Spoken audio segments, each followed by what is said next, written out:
Hello everyone, welcome back to our channel Priyanshika vlogs. ఈ వీడియోలో most beautiful and scenic view journey experience చేసింది మేము మీకు చూపించబోతున్నాము. అదే Mettupalayam to Udhagamandalam toy train journey. ఇది ఊటీకి నా సెకండ్ టైం వెళ్ళడానికి మెయిన్ రీజన్ వచ్చేసి ఈ టాయ్ ట్రైన్ కోసమే వెళ్తున్నాను. నేను ఈ జర్నీని ఎక్స్పీరియన్స్ చేయాలని. నాకు జలుబు చేసి నా వాయిస్ కొంచెం చేంజ్ అయింది, సో డోంట్ మైండ్. అలాగే ఈ టికెట్స్ కోసం మేము 40 days ముందే బుక్ చేసుకున్నాము. దీంట్లో కూడా జనరల్ అని, ఫస్ట్ క్లాస్, సెకండ్ క్లాస్ అని కూడా ఉంటుంది. మేము వచ్చే సెకండ్ క్లాస్ టికెట్స్ దొరికాయి మాకు. అది కూడా పర్సన్కి 300 రూపీస్ ఛార్జ్ చేశారు. టికెట్స్ వచ్చేసి ఐఆర్సిటీసీలోనే బుక్ చేశాము. ఒకవేళ మీరు ముందు నుంచి అనుకోకుండా సడన్గా ప్లాన్ ఉంటే గనక స్టేషన్ దగ్గరికి ఎర్లీగా రావాలి. ఎర్లీగా వస్తేనే ఇక్కడ జనరల్ టికెట్స్ తీసుకొని వెళ్ళొచ్చు. అది కూడా ఫస్ట్ వచ్చిన వాళ్ళకి ప్రిఫరెన్స్ ఎక్కువ ఇస్తారు. ఫస్ట్ ఒక బర్త్ మాత్రమే, అంటే ఒక కోచ్ మాత్రమే జనరల్కి ఉంచుతారు. అది కూడా టీసీ పోలీస్ ఆఫీసర్ చూస్తున్నారు కదా వీడియోలో, వాళ్ళు పంపిస్తారు. ఎన్ని ప్లేసెస్ ఉన్నాయో చూసి చెక్ చేసి అంతమందిని మాత్రమే పంపిస్తారు. ట్రైన్ లోపలికి వెళ్ళి ఎలా ఉందో చూసేద్దాం రండి. ఎవరైతే ఫ్యామిలీతో వెళ్తున్నారో, మెయిన్గా కిడ్స్తో వెళ్తున్నారో వాళ్ళు కన్ఫామ్గా విషయాలు తెలుసుకోవాలి. సీటింగ్ అనేది పెద్ద స్పేషియస్గా ఉండదు, చాలా నారోగానే ఉంటుంది. అందరూ వచ్చి కూర్చున్నారు అంటే మూవ్ అవ్వడానికి కూడా సరిపోదు. సో కిడ్స్ అన్నాక ఒక చోట ఉండరు కదా, సో చూసుకొని ప్లాన్ చేసుకోండి. ఇంకా లగేజ్కి అయితే ప్రాబ్లం లేదు, పెట్టుకోవడానికి ప్లేస్ బాగానే ఉంది. పైన ఇచ్చారు, మళ్ళీ సీట్స్ కింద కూడా ఉంది. మెయిన్ ప్రాబ్లం వచ్చేసి వాష్రూమ్స్ ఉండవు టాయ్ ట్రైన్లో. అలాగే వచ్చే స్టాప్స్ కూడా చిన్న చిన్నవి కాబట్టి మ్యాక్స్ ఎక్కడ వాష్రూమ్స్ ఉండేలాగా కనిపించలేదు మాకైతే. కూనూరు ఒకటే పెద్ద స్టాప్. అక్కడికి వెళ్ళేసరికి ఆల్మోస్ట్ 11 o'clock అయిపోతుంది మాకు.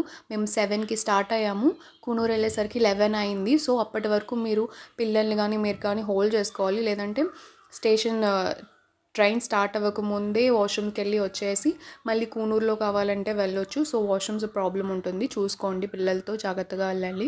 ఈ ట్రైన్ అన్ని స్టాప్లో స్టాప్ చేస్తారు, ఎందుకంటే స్టీమ్ ఇంజిన్ కాబట్టి దానికి వాటర్ పోస్తూ ఉండాలి. ఎవ్రీ స్టేషన్లో ఒక 10 minutes దాకా ఆపుతారు. మంచి మంచి సీనిక్ వ్యూస్ ప్లేసెస్ కూడా స్టాప్ చేస్తారు. అక్కడ మనం దిగి ఫొటోస్ అన్నీ తీసుకోవచ్చు, ఫొటోస్ వీడియోస్ కావాలంటే. ఒకటి వచ్చేసి ఫుడ్, మనకి స్నాక్ ఐటమ్స్ లాంటివి ఏమి ఇక్కడ దొరకవు పెద్దగా. మాకు ఒక చోట హిల్ గ్రోవ్ స్టేషన్లో మాత్రం బ్రేక్ఫాస్ట్ ఇడ్లీ దొరికింది, ఇడ్లీ మాత్రమే, అది కూడా కొంచెం మందికే ఉంది. అలాగే బజ్జీ, సమోసా పెట్టారు. ఆ స్టేషన్లో ఒక స్టేషన్లో దొరికింది, తర్వాత కూనూరు స్టేషన్లోనే దొరికింది. సో ఫుడ్ అది మీరు కిడ్స్కి కావాల్సిన స్నాకింగ్ ఐటమ్స్ అంతా ప్యాక్ చేసుకొని పెట్టుకుంటే మంచిది. ఎందుకంటే 5 hours ఆ జర్నీ చేయాలి కాబట్టి వాళ్ళకి ఆకలి వేస్తుంది. మళ్ళీ వాళ్ళకి కావాల్సిన ఫుడ్ అన్ని చోట్ల దొరకదు. సో మనం ప్యాక్ చేసి పెట్టుకుంటే వాళ్ళకి కొంచెం ఈజీగా ఉంటుంది. మేము అలాగానే ఫ్రూట్స్, టిఫిన్ ఐటమ్స్ అన్నీ ప్యాక్ చేసుకొని పెట్టుకున్నాము, బ్రెడ్ అలాగా. కానీ ఈ ఒక స్టాప్ దగ్గర ఆపారు. మేము ఫొటోస్ అవి దిగడానికి వెళ్ళేసరికి మంకీస్ అన్నీ ట్రైన్లోకి వచ్చేసి మా బనానాస్, బ్రెడ్ అన్నీ తినేసి అక్కడ మా సీట్స్ మీద కూడా షెడ్ చేసి మొత్తం గందరగోళం చేసేసాయి. అవి ఫుడ్ తిన్నందుకు కూడా బాధపడలేదు, కానీ సీట్స్ అన్నీ గలీజ్గా చేసేసాయి. దానికోసం బాధపడ్డాము. వచ్చి క్లీన్ చేసుకొని మళ్ళీ అన్నీ సరిగ్గా పెట్టుకున్నాము. సో మీరు దిగేటప్పుడు కొంచెం చూసుకోండి, వాటికి గ్లాస్ డోర్స్ ఉంటాయి ట్రైన్లో, అవి క్లోజ్ చేసేస్తే ఏవి రాలేవు. సో చూసుకొని వెళ్ళండి.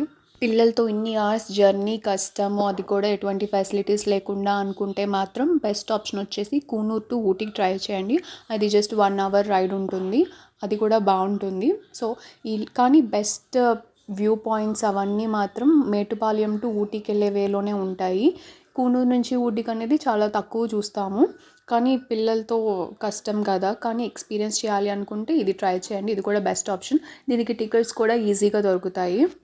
మేమైతే పిల్లలతో కొంచెం ఇబ్బంది అనిపించినా కూడా ఆ జర్నీ చాలా బాగా ఎంజాయ్ చేసాము.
వీడియో మీకు నచ్చినట్టయితే లైక్ చేయండి, షేర్ చేయండి, అలాగే సబ్స్క్రైబ్ చేయండి. Thank you for watching.